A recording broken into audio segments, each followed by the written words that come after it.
Before we get started, consider this your warning: viewer discretion is absolutely advised. What follows is for entertainment and educational purposes only. These are the word-for-word statements from the Sean Diddy Combs trial taken directly from federal court transcripts via inner-city press. Nobody thought he'd actually appear. The court had already heard from Cassie, Will Smith, Monique, and others, but when Ice Cube stepped into that courtroom, the entire energy shifted. This was a man who built his name on resistance, now standing directly in front of the very system he once maneuvered around. But this time, he wasn't dodging it, he was walking straight through. Cube didn't come for the spotlight, and he didn't want publicity. He came to deliver evidence, audio tapes, documents, real names, and connections that made the courtroom stop breathing. It was no longer just about Diddy. This was a revelation about the machine behind the scenes, a hidden network of power, coercion, and abuse protected by the icons we're told to idolize. Names like Jamie Foxx, Oprah Winfrey, Quincy Jones, suddenly they weren't just rumors. They were tied to a witness, and that witness was Cube. This was supposed to be a routine court day. Cameras buzzed outside. Journalists skimmed notes. Diddy's attorneys pretended everything was fine. But when those doors opened and Cube entered, no entourage, no press release, just a folder and focus, everything went silent. He moved like someone who'd waited years for this confrontation. Whispers spread. Jurors leaned in. The judge even reclined slightly, sensing something real was coming. Diddy kept his head down. But when he looked up, his expression changed. He turned pale. "I wasn't subpoenaed," Cube said. "I volunteered." The judge gestured for him to speak. Cube's voice hit the room like weight. It wasn't scripted. It felt like truth finally being spoken aloud, boiling inside the culture for 30 years. His opening line, "Some of y'all forgot I never joined the club, that's why they came for me." Silence. Cube wasn't performing. He wasn't acting. He was a survivor of the game. Someone who saw the trap, watched it take others, and chose to tear the veil off the whole thing. He started with the club, the one everyone whispers about but never says by name. The insiders, the gatekeepers, the ones who smile for the cameras and pull the strings from behind the scenes. That's how they operate, Cube explained. They don't invite you in because they admire you. They let you in so they can own you. And if you ever push back, that's when it begins. He looked over at Diddy, who was now clearly rattled. "That's when the whispers start," Cube said. "The canceled deals, the bad press, the scandals out of nowhere. The phone calls you never hear, but feel the aftermath of." The courtroom was silent, clinging to every word. Cube said he'd watched this play out too many times. Genuine artists, talented people invited in, shown a glimpse of luxury, then told to kneel. They want your signature. They want your compliance. And if you refuse, they erase your career. Cube didn't pull punches, he said. Diddy wasn't just part of the system. He was orchestrating it. The judge asked if he needed to pause. Cube said no. He turned toward the jury. "You want to know why I'm here?" he asked. "Because they tried to destroy someone I admired, Jamie Foxx." Reporters stopped scribbling. All attention snapped back. Cube explained how it always starts the same way: fake warmth, VIP invites, late-night calls from people who shouldn't even know your name. Jamie had real star power, electric, unstoppable. That's when they closed in. "First they praise you," Cube said. "Then they ask for favors. Then they own you." He told the court Jamie had come to him more than once, quietly and cautiously, always looking over his shoulder. "They bring you in like family," Cube said. "And if you play along, they call you a genius. But if you resist," he left the rest unsaid. Cube described the secret basketball parties: no phones, blacked out SUVs, mysterious guest. "It wasn't just about basketball," he said. "It was an initiation. They watched who followed orders, who stayed silent, who protected their secrets." He said Jamie kept it cool, smiled, stayed respectful, but never caved. That's when the narrative turned. Suddenly, he's labeled difficult. Suddenly, his health's in question. Suddenly, he disappears from movie sets but pops up in rumors. Cube claimed Jamie's 2023 health scare wasn't random, it was retaliation, a disguised threat. He said Diddy's parties weren't just wild nights, they were surveillance operations, capturing footage and moments without anyone knowing. Once they had that, they kept everything, and they used it. Cube told the jury that Jamie once reached out to him after a party hosted by Diddy. He didn't get into the specifics, but made it clear Fox was disturbed. He said, "Cube, I can't explain what happened, but I can't forget it either." The room froze, and just when everyone thought it couldn't get heavier, Cube dropped the next name, Oprah. "It wasn't just Diddy," he said. "This thing runs deep." Cube explained that during the peak of Jamie's momentum after Ray, but before the Oscar hype, Jamie got a quiet phone call. It was Oprah. She didn't call to praise him. She called to warn him. She said, "You're messing up." Cube didn't hesitate as he laid it all out. Jamie was thrown off. He assumed she was reaching out with congratulations. Instead, she was reeling him in. She told him he needed to get focused. And then she told him she was taking him to someone who could fix things. That person was Quincy Jones. Cube told the courtroom he didn't need to explain Quincy, everyone already knows. Quincy's the kind of figure who's celebrated in public, he said, but in private, people tread carefully. Oprah brought Jamie to Quincy's home under the guise of guidance. But Cube said it wasn't about healing, it was compliance. Jamie once told him it was the weirdest night of his life. He said it didn't feel like mentorship. It felt like conditioning. Cube clarified that Jamie never spelled out what happened that night, but the look on his face when he tried to said everything. Cube leaned in, voice low and sharp. Oprah called it mentorship. Quincy called it a rite of passage. But what they really handed him was a leash. Cube said Jamie began changing not by choice, but because he didn't see another option. He told me, "Cube, the only way to stay breathing in this business is to fake it." And I watched him fake it for years. Cube paused, let the silence speak. But now, no one's faking anymore. And just like that, he turned to the next name, Quincy Jones. He's not just a music legend, Cube said, steady and slow. He's a boss in the city. Not a soul shifted. The air stood still. Cube looked to the judge and said with conviction, "This ain't rumor, it's reality. And it belongs on the record." He told the jury that Quincy's name had floated in backroom talks for decades, admired in daylight, feared in the dark, and what earned him that fear. That's the part people only allude to in lyrics and coded interviews, never directly. Cube leaned in. "You don't get to Quincy's level without making certain exchanges," he said. "And I'm not talking contracts or percentages. I mean soul-level agreements, the kind you can't tear up." Cube told the jury that Jamie's meeting with Quincy was no coincidence. Oprah didn't just connect them casually, she delivered him. That was a transfer of control. Cube said, Jamie wasn't getting guidance, he was being handed off. The silence in the courtroom was deafening. Jamie later told Cube, that wasn't mentorship. That was a set of rules. Cube explained that Quincy framed it as wisdom, but Jamie felt he wasn't being helped.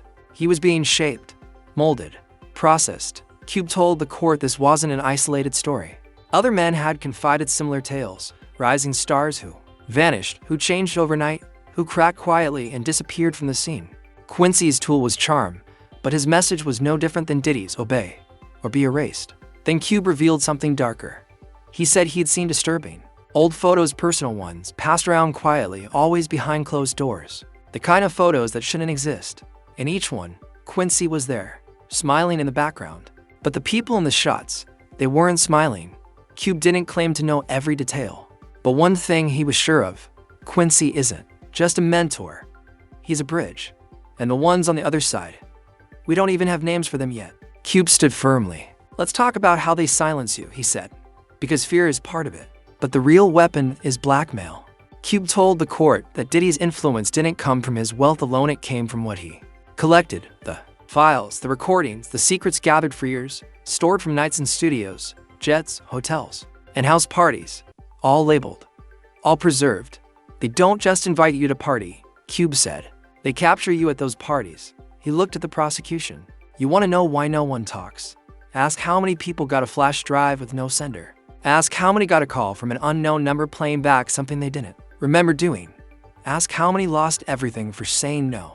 Cube added Jamie wasn't the only victim. He knew of at least 2 more actors who were compromised at one of Diddy's infamous gatherings. One of them had even called Cube directly in full panic, saying he couldn't remember anything past midnight. But he woke up in a hotel room with a contract on the nightstand and disturbing photos on his phone, images he swore weren't his. Cube said once they had something on you, that was it. You belonged to them. That's why so many keep smiling, posing for pictures, joking on talk shows, acting like it's all normal, because the second they don't, the archive gets opened. Cube testified that Diddy never has to make threats himself. That's not how it works. He's got a whole system for that. Publicists, bloggers, execs, assistants, they carry out the warnings. You won't get a call from Diddy, but you'll feel the pressure from all sides. And when you try to step back, that's when things start to shift. Stories pop up, old rumors resurface, legal trouble you forgot about gets brought back suddenly. The industry sees you as unstable, problematic, toxic. Cube said Jamie experienced all of that the moment he started stepping away. Health rumors started, Whispers in the press that he was hard to work with, losing his edge. Nah, Cube said. He was waking up. And they hate when you wake up. His voice dropped low. He leaned in, adjusted the mic, and looked at the jury. Somehow, the air itself seemed heavier, like the truth was changing the temperature. I went to one, he said. Just once. It was sometime in the early 2000s. No flyer. No press invite. Just a slip of paper with a name, an address, a time, and a car waiting outside his hotel. They called it a networking night. That's always the word they use, he said. Cube described pulling up to a massive estate in Beverly Hills. Once. He walked in. Phones were taken. The gate locked behind him. And what waited inside wasn't a party, it was something else. Dim lights. No music. People whispering. Security everywhere, he said. But the worst part, doors. Unlabeled. Some cracked open. Some with noises you couldn't explain. Cube said he saw people, famous people, some blank-faced, others visibly shaken. And then he saw it. A man I admired. Huge star. Slumped. On a couch. Staring blankly, and a camera pointed right at him. Cube turned and walked out. No goodbyes. No questions. Just gone. The next day, he got a call, blocked number. The voice just said, "We saw you leave." Nothing ever came from it. But he never went back. I knew what it was, Cube said. That wasn't a party. It was bait. And then he turned to Diddy and said, "You didn't just destroy careers, you record them first." The judge had the call for a recess. The court reporters looked shaken. Diddy's lawyer leaned in, whispering frantically, but Puff didn't flinch. He just stared ahead, jaw tight, because for once, the footage wasn't in his control. By the time Cube hit this part of his testimony, the courtroom didn't feel like a legal proceeding anymore. It felt like a reckoning, like a truth that had waited too long to be spoken. Even Diddy's legal team had stopped objecting. It was already too late. Cube wasn't even close to done. They didn't just want Jamie quiet, he said. They wanted him gone. Cube explained that in Hollywood, silence isn't a polite request, it's forced. Not loudly, but surgically. Things start to vanish. Roles, projects, meetings. The person just fades. Publicly, it looks like burnout. Privately, it's demolition. Cube said after Jamie distanced himself, the shutdown began. Movie roles he was set to film gone. Gossip sites started spinning stories.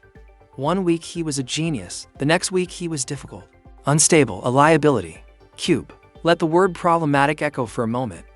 They loved that word, he said. It's code. It means he didn't play ball. Then Cube produced a schedule, Jamie's appointments, and confirmed roles from 2019 to 2021. At first, the jury looked puzzled. Then he showed them a sequence of cancellations, projects dropped one by one, all tied to studios or execs with ties to Revolt, Bad Boy, or companies under Diddy's umbrella. You think that's coincidence? He asked. He described how Jamie's streaming deals were stalled, scripts shelved, collaborators vanished overnight. And then, Cube's voice softened, and then came the collapse. He looked down briefly before continuing. You really think that was random? A man in perfect shape just drops mid-shoot, right after he started pushing back. Cube didn't accuse outright, but every word carried weight. I don't know what happened in that hospital, he said, but I know fear, and I know payback. And that wasn't fate. That was a warning. Cube said Jamie was being targeted not just for what he said, but for refusing to become something he wasn't. They wanted him as a mascot, a puppet. They tried to buy his silence with roles, with PR campaigns. All he had to do was nod, smile, shake hands, pretend it never happened, but Jamie wouldn't play along. That's when they moved to erase him. That's when the clone rumors started. When people began asking if he was even alive. Cube said that's their game, break you down until even your supporters start questioning what's real. His voice dropped lower, steady and cold. They don't rule with fear, he said. They rule with deletion. Cube straightened, eyes moving across the room. You gotta understand something, he told the jury. This ain't just about music. It's not about fame. This is culture warfare. He stared down the prosecutors. They don't just choose the songs you hear. They pick the values you live by, the fears you carry, the identity you wear. Cube explained that Hollywood, at least the part controlled by the club, isn't entertainment. It's a machine designed to harvest rebellion, trauma, even spirituality, and sell it back to the people as spectacle. You think it's freedom? He asked. It's programming. Every breakout hit, every headline roll, it's all curated. He paused, then said the line that froze the room. The same people who promote prison music also own the prisons. Cube said that's what Tupac was warning about before he got too loud, too political, before they made him disappear. He told the jury that Diddy wasn't just reckless, he was a delivery system. A face chosen to glamorize destruction. An artist who didn't play along. Blacklisted. You drop a song about growth, he said. You get shelved. You rap about healing. Now you're corny. Cube claimed he knew artists who'd gone spiritual or independent and suddenly had their sessions raided, their data stolen, their money frozen. They don't want free thinkers, he said. They want performers. He circled back to Diddy's infamous gatherings, calling them more than parties, they were proving grounds. Cameras everywhere. Tests behind every smile. If you passed, you got protection. If you resisted, you got sabotaged. Cube said there was a well-known singer who declined a bad boy deal after one of those nights. Within weeks, she was branded unstable, lost her deal, erased from the award circuit. You think that was coincidence?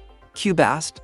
Nah, that was punishment. Then he turned to the jury and said, what you've been watching all these years, it ain't freedom, it's theater. No one had said it out loud until now. Cube looked around and dropped the line that cut through the courtroom like a blade. Y'all keep asking what Diddy did, but the real question is, how many helped him do it? And just like that, the trial shifted. It wasn't just about Puff anymore. It was about the whole machine. The judge asked if Cube had any final words. He nodded, stepped off the stand, and walked slowly to the center of the room. Then he locked eyes with Diddy. You didn't build an empire, Cube said. You built a prison, a kingdom made from silence, other people's pain. Diddy didn't flinch, but his face was drained. Cube didn't stop. You didn't just throw parties, you orchestrated cages. Cages of the mind, of the spirit. And you filled them with people who thought they were being honored but were really being trapped. Then Cube turned to the public gallery. To every young artist watching this, he said. To every kid dreaming of Hollywood or hip-hop, ask yourself who's standing at the door of that dream. Who's got the key? And what do they want in return? He paused, took a breath. I stayed quiet for years. I thought silence meant safety. But here's the truth, silence makes you complicit. He turned back to the jury. When you don't speak up, you help them win. He opened a folder, pulled out a photo. This was me, 1991. Young, hopeful. I thought I could change the system without letting it change me. He held it up for the court, then tore it in two. That version of me didn't make it. But the man standing here today, he's not scared of any of you. He walked back, placed the torn photo down, looked at the judge. I don't know what you'll do with all this, but now it's in the light. Now you know. He turned to Diddy one last time. You thought no one would ever speak, that you locked it all down. But the vault's open now. He stepped off the floor, past the press, past the jury, didn't glance sideways. But just before walking out, he turned slightly and said, they didn't kill Jaime. They didn't kill me. They just made us louder. And then he was gone. But what he left behind would never leave that room.